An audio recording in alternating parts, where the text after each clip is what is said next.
Rome, July 8, 1990. The Olympic Stadium is packed, loud, and hostile toward the team in blue and white.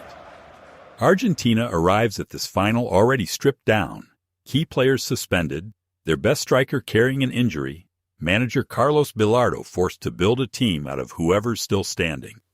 For 64 minutes they hold on, foul by foul, without scoring a single goal of their own. Then, 65th minute. Argentina defender Pedro Monzón goes studs first into Jurgen Klinsmann's leg. The referee doesn't hesitate. Red card. It's the first sending off in the history of a World Cup final. The tournament had been played at this level for 60 years, and no one had ever seen red on this exact stage before. Argentina still has to survive 25 minutes down a man. They don't survive it clean. In the 85th minute, West Germany scores a penalty. Argentina throws men forward, desperate. In the final minutes, Gustavo Dezotti shoves an opponent to the ground well after the whistle has already gone against him. Second red card. Argentina finishes the 1990 World Cup final with 9 men on the pitch, having just delivered 2 of the most notorious fouls in the tournament's history, losing to the same team they'd beaten in the final 4 years earlier. West Germany lifts the trophy. Argentina walks off with a reputation instead of a title, and it is not a good one. That reputation didn't start in Rome. It didn't end there either. Ask a football fan in almost any other country to describe Argentina in one word, and you'll hear some version of the same thing. Dirty, arrogant, sore losers. Ask an Argentine, and you'll hear the opposite. Passion, fire, a team that refuses to be humiliated. Same 90 minutes. 2 completely different stories. This video is about where that split comes from, and it goes back a lot further than football. Start close to home, on Argentine soil, where the violence never needed a World Cup stage at all. Since the 1920s, organized fan groups called barras, bravas have operated inside Argentine club football, not spontaneous riots, but structured crews with leadership, territory, and in many cases financial ties to the clubs themselves, controlling parking, merchandise, even player transfers. The Argentine NGO Salvemos al Fútbol has tracked football-related deaths in the country since 1924, and the running total is in the hundreds. Anthropologist José Garriga Zucal, who spent years embedded with one of these groups to study them up close, found something uncomfortable. The violence wasn't chaos. It was organized, understood, and to the men inside it, meaningful. The worst of it didn't even come from a barra brava fight. June 23, 1968. Estadio Monumental, Buenos Aires. River Plate and Boca Juniors, the Superclásico, the biggest rivalry in Argentine club football, play in front of more than 70,000 people. As the match ends, a crush builds at Gate 12, one exit, thousands of bodies funneling toward it at once. People are trampled. Some accounts say fans re-entering the stadium collided with fans trying to leave.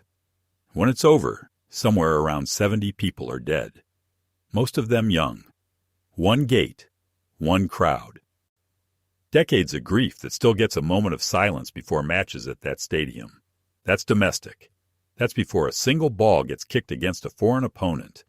Now take it international and take it recent. 2022 World Cup quarterfinal, Netherlands against Argentina. Referee Antonio Mateo Lahoz shows 18 yellow cards over the course of the match, a World Cup record that still stands. Dutch striker Wout Weghorst scores twice in the final minutes to drag the game into extra time, and celebrates the second goal inches from Lionel Messi's face. Full-time whistle, extra time whistle, and still it isn't over. Players from both benches spill onto the pitch and have to be pulled apart by staff, Argentina's own coaching staff included. Messi doesn't forget the celebration. After Argentina wins on penalties, a television camera catches him in the mixed zone, staring past a reporter toward the Dutch bench, saying 2 words that go viral across the Spanish-speaking world within hours. ¿Qué mirás, bobo? What are you looking at, fool? Dutch manager Louis van Gaal tells the press afterward that Argentina's conduct on the pitch had crossed a line. So, violent fan culture at home, provocation and open contempt for opponents on the world's biggest stage. Where does a country get a temperament like that?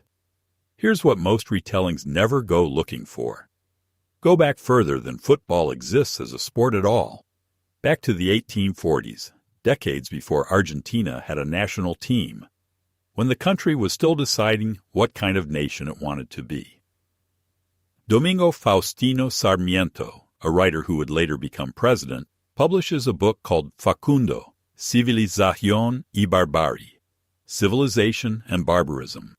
Its argument, in short, Argentina's future depends on becoming more European, more white, more civilized, and everything indigenous, everything mixed, everything black gets filed under the opposite word, barbarism. This wasn't a fringe opinion. It became, over the following decades, close to official state ideology, driving policies that flooded the country with European immigration specifically to, in the language of the era, improve the population. One method, one goal. That ideology didn't stay on the page.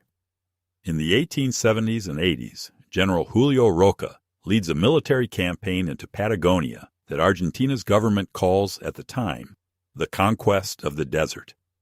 Thousands of indigenous people killed or displaced so their land could be redistributed to a small circle of elite families. Roca becomes president twice.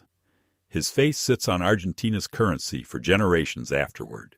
Only in recent years has that image become genuinely controversial at home, with campaigns to remove it from public buildings and banknotes.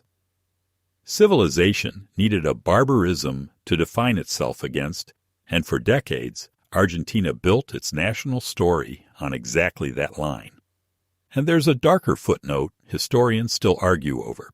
In the 1860s, Argentina fights alongside Brazil and Uruguay in the War of the Triple Alliance against Paraguay, one of the bloodiest wars South America has ever seen. Historian George Reed Andrews, in his study of Buenos Aires' Afro-Argentine community, points to evidence that black soldiers were disproportionately placed in frontline infantry units during Argentina's 19th century wars, including this one thread among several that historians weave into the story of how the country's once substantial black population collapsed within a few generations. It wasn't the only thread, and it isn't a settled one. Other historians put more weight on a yellow fever epidemic that tore through Buenos Aires in 1871, hitting the same poorer, densely packed neighborhoods where most Afro-Argentines lived. Historians still argue over how much weight each factor carries. What isn't argued over is the outcome. A population that once made up close to a third of Buenos Aires nearly vanished from the official story Argentina tells about itself. A country doesn't erase a population by accident. It erases one by policy, repeated over generations, until the erasure just looks like history. By now, you might be wondering what any of this has to do with a red card in Rome or a stare down in Qatar. Here's the connection. A nation that spent a century deciding it was the civilized, European exception on a continent it was determined to stand apart from doesn't lose that story easily. It defends it. Argentine sports historian Ezequiel Fernandez Mors has spent his career arguing that Argentine football absorbs exactly the pressures the country can't process anywhere else: economic collapse, dictatorship, defeat, and turns them into 90 minutes a stadium can scream through together. Losing, for a country built on the idea of being the exception, was never going to be just a scoreline. Which one surprised you more? The barras bravas death toll, or the war connection nobody puts in a highlight reel? Tell me in the comments. Because here's the mirror. Every one of these moments, Monzón's tackle, Dezotti's shove, Messi's stare, a barra brava controlling a stadium gate, reads as villainy from the outside and survival from the inside. Argentina doesn't experience its own football history as arrogance. It experiences it as a country that has been humiliated too many times to apologize for refusing to be humiliated again. Both things are true at once. The dirty tackle and the wounded pride behind it. The provocation and the century of being told by its own leaders that it had to prove it belonged among civilized nations, standing apart from its own neighbors, its own history, its own people. None of that makes the tackles clean. None of that makes the 70 dead at Gate 12 acceptable, or the barras bravas anything other than a real ongoing problem the country itself keeps trying to solve. A reputation built on real incidents is still real, but a reputation is never just the incidents. It's the story a country and its rivals both agree to keep repeating about what those incidents mean. Go back to Rome, July 8, 1990. 9 men on the pitch.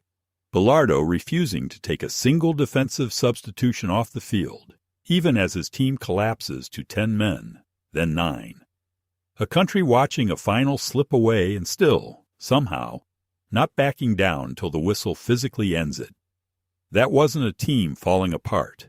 From the inside, that was a team that would rather lose ugly than lose quiet.